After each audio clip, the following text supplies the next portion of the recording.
Assalamualaikum warahmatullahi wabarakatuh. Perkenalkan, saya Fatur Rahman Imam Hanafi dengan NIM 2020 008005 dari kelas 4A1 Manajemen. Di sini saya akan membahas tentang pengembangan sistem informasi.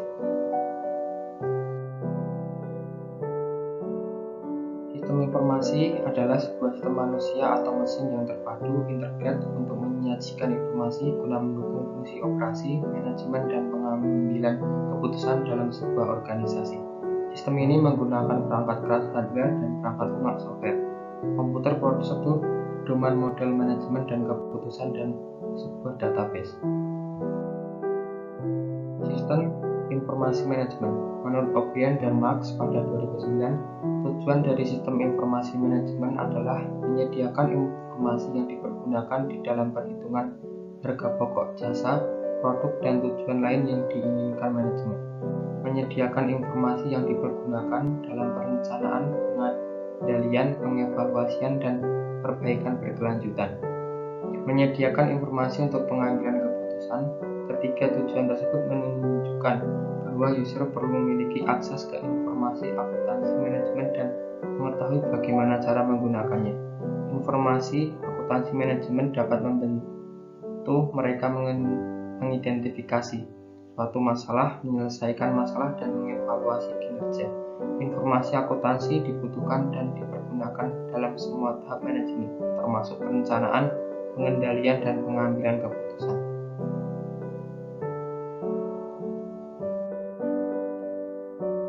Perkembangan sistem informasi manajemen atau yang disingkat SIM. Konsep SIM terus berkembang. Mort Goy dan Kendari Microsoft Institute of Technology atau yang disingkat MIT mengenalkan konsep baru yang diberi nama Sistem Pendukung Keputusan atau Decision Support System atau yang disingkat dengan DSS. DSS adalah sistem yang menghasilkan informasi yang ditujukan pada masalah tertentu yang harus dipecahkan atau keputusan yang harus dibuat oleh manajer. Perkembangan yang lain adalah munculnya aplikasi lain yaitu otomatis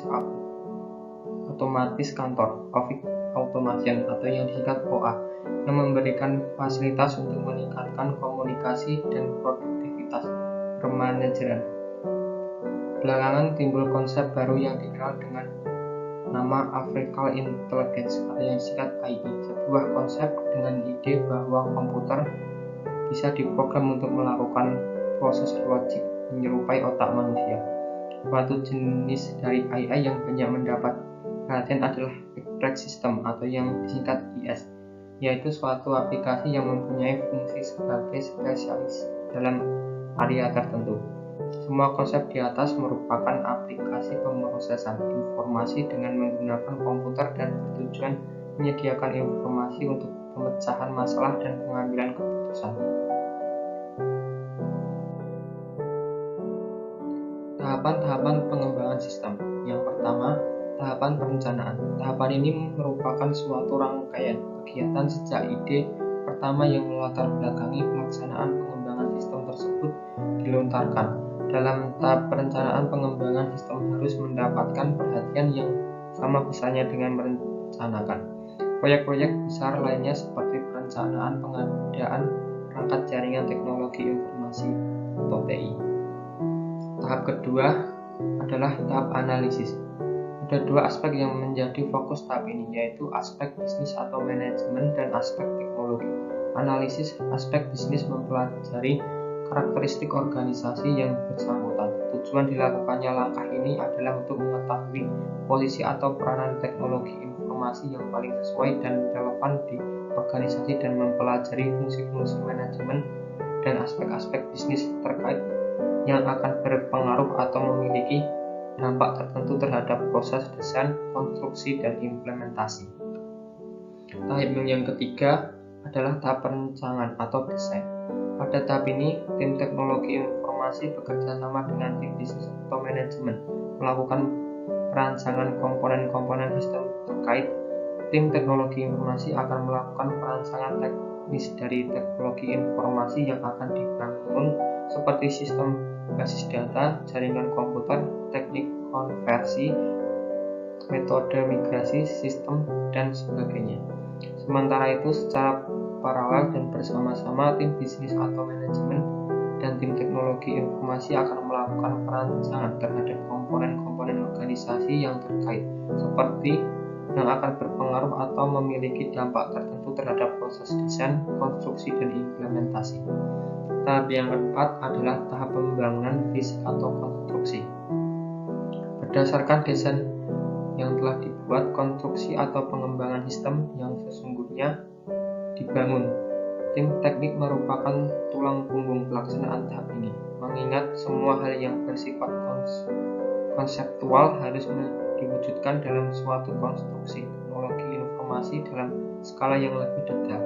Dari semua tahapan yang ada, tahap konstruksi inilah yang biasanya paling banyak melibatkan sumber daya terbesar, terutama dalam hal penggunaan SDM, biaya, dan waktu. Pengendalian terhadap manajemen proyek pada tahap konstruksi harus diperketat agar penggunaan sumber daya dapat efektif dan efisien.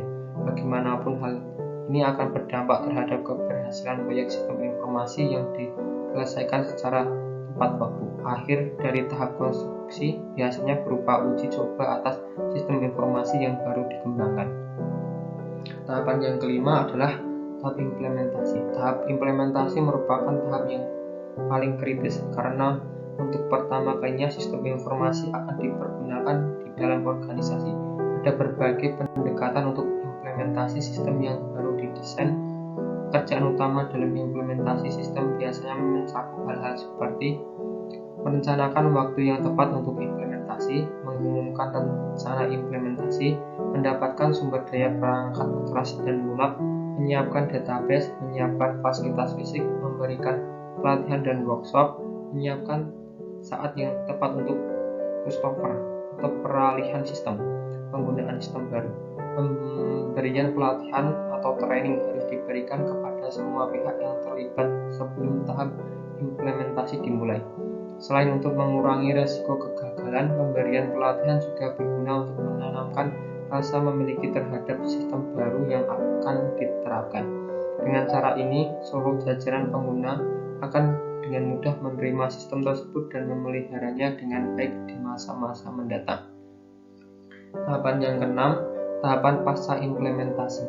Pengembangan sistem informasi biasanya diakhiri setelah tahap implementasi dilakukan, namun ada satu tahapan lagi yang harus dijaga dan diperhatikan oleh manajemen, yaitu tahap pasca implementasi. Kegiatan yang dilakukan di tahap pasca implementasi adalah bagaimana pemeliharaan sistem akan dikelola. Seperti halnya sumber daya yang lain, sistem informasi akan mengalami perkembangan di kemudian hari. Hal seperti modifikasi sistem berdoman ke sistem lain, perubahan hak akses sistem, penanganan terhadap fasilitas pada sistem yang rusak merupakan contoh dari kasus-kasus yang biasanya timbul dalam pemeliharaan sistem.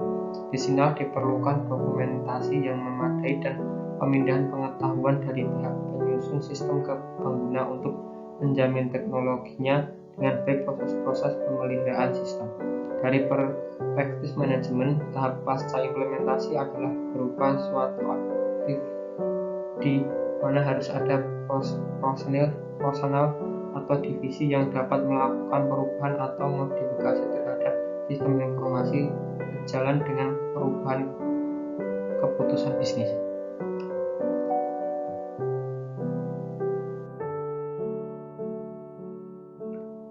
Selanjutnya, pendekatan pengembangan sistem informasi dilakukan dengan menggunakan metodologi suatu proses standar yang diikuti oleh organisasi untuk melaksanakan seluruh langkah yang diperlukan untuk menganalisa, merancang, mengimplementasikan, dan memelihara sistem informasi.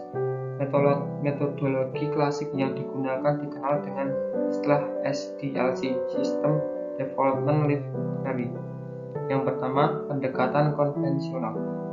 Pemahaman masalah didasarkan pada pelaksanaan prosedur kerja. Pelaksanaan pengembangan kerja diawali dengan melihat alur dokumen dari satu bagian organisasi ke bagian organisasi lainnya. Selanjutnya ditentukan proses-proses pengolahan datanya. Secara historis digunakan untuk mengembangkan sistem pengolahan transaksi yang ada di sistem fisik. Yang berikutnya, pendekatan fungsional. Dekomposisi permasalahan dilakukan berdasarkan fungsi atau proses secara hierarki, mulai dari konteks sampai proses-proses paling kecil. Pengembangan dilaksanakan dengan melihat fungsi atau proses yang harus dilaksanakan oleh sistem, data yang menjadi masukan atau keluaran, sumber dan tujuan data, serta tempat penyimpanan data. Yang selanjutnya, pendekatan struktur data. Sudut pandang pengembangan adalah struktur data dari dokumen, masuk atau keluar yang digunakan dalam sistem. Struktur tersebut kemudian dinyatakan secara hierarki dengan menggunakan konstruksi squat, selection, dan repetition sampai terlihat proses pembentukannya. Yang selanjutnya, information engineering. Sistem dibangun berdasarkan kebutuhan informasi enterprise. Pelaksanaan pengembangan perlu diawali dengan proses perencanaan strategis informasi dan wilayah bisnis. Cakupan pengembangan adalah seluruh enterprise, mengaplikasikan teknik terstruktur dan automate. Selanjutnya, pendekatan objek. Sudut pandang pengembangan sistem dilakukan berdasarkan objek-objek yang ada dalam sistem. Sistem dipandang sebagai kumpulan objek yang mempunyai atribut, data, dan operasi layanan yang saling berinteraksi satu dengan yang lainnya. Setiap objek dalam sistem dapat menerima pewarisan dari objek lainnya. Setiap objek dapat mempunyai kemampuan plomorisme.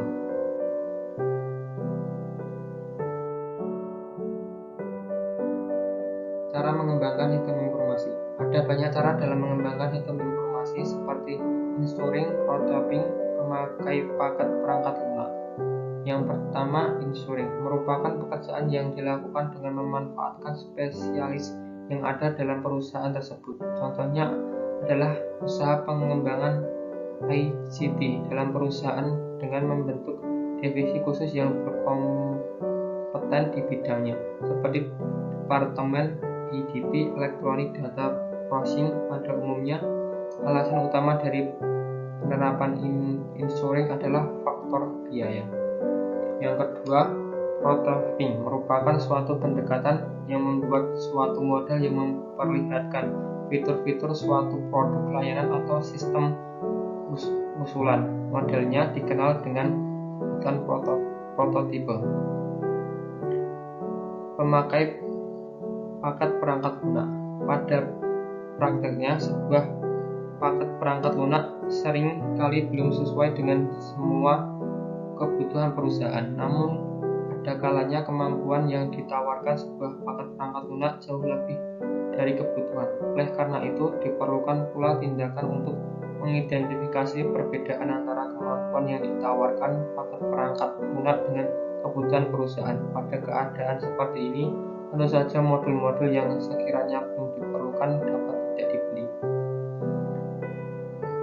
Selanjutnya, self-sourcing merupakan suatu model pengembangan dan dukungan sistem teknologi informasi yang dilakukan oleh para pekerja pada suatu area fungsional dalam organisasi dengan sedikit bantuan dari pihak spesialis sistem informasi atau tanpa sama sekali. Model ini juga dikenal dengan ensure completion atau end-user development. Yang ketiga, outsourcing. Pelimpahan suatu proses bisnis kepada pihak di luar organisasi yang dianggap mahir di bidang tersebut. Perusahaan mengambil pendekatan ini untuk lebih fokus meningkatkan perform perusahaan. Misalnya, perusahaan konsultan keuangan dengan 100 karyawan yang menyerahkan urusan terkait IT, termasuk penyewaan, pemeliharaan komputer, pembuatan program, dan sebagainya kepada suatu perusahaan outsourcing IT, sedangkan pekerjaan penunjang diserahkan kepada pihak lain. Terima kasih, cukup sekian dari saya. Wassalamualaikum warahmatullahi wabarakatuh.